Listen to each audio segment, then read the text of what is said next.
What's going on, everybody? Vince Goodrum here. It is Wednesday evening.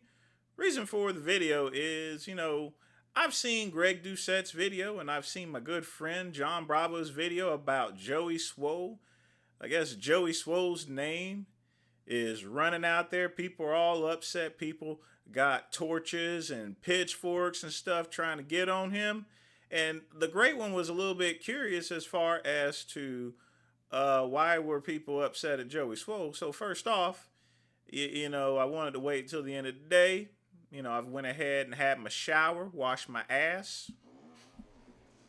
Exhibit A, ass. Wash my ass. I got some coffee that's cooling down, and I'm gonna have myself a hand-rolled Dominican cigar. And I decided to turn on John Bravo's video because Greg Doucette's videos are boring and nothing personal, but he's a midget. You know, uh, in any event, I watched John Bravo's video, and wouldn't you know, people are upset at Joey Swoll because he used the word colored. He uses the word colored and his career is over with? Come on, folks, really? First off, the only mistake Joey Swoll did is making a public apology and taking down his videos. Okay? I mean, it's not the thing about it is, folks, it's not about the words that you say specifically, it's about the context. I could say, "What's up, my nigga?" But I'm not being offensive. I'm just saying, hey, to one of my fellow chocolate faces and stuff like that. Now, if I say, "Screw you, you fried chicken and watermelon eating nigger," it would still not be construed as racist because I'm black. But if I was a white person and I said, "Screw you, you watermelon eating nigger," then that'd be racist. So it's not the word itself, it's the context. No different than the swastika. A swastika in Egypt stood for peace, in other words. Nazi Germany, well, it stood for gassing the Jews and stuff like that.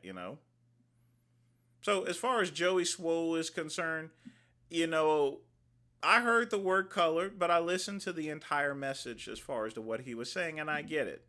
Okay? The only people that are taking offense is people that are looking for something to offend them, in other words.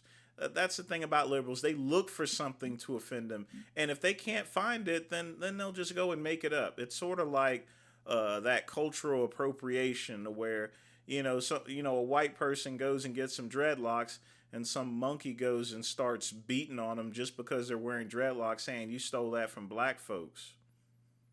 You know, not knowing that there's plenty of pictures of Vikings that had the same locks and everything like that. Cultural appropriation. I'm up here. I mean, nothing personal. I mean, I'm wearing pants. I'm wearing a shirt and everything.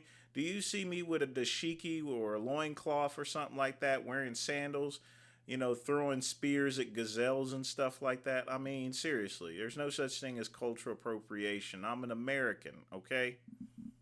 We're all Americans, all right? Take out the African part of American. I hate it when someone says African American.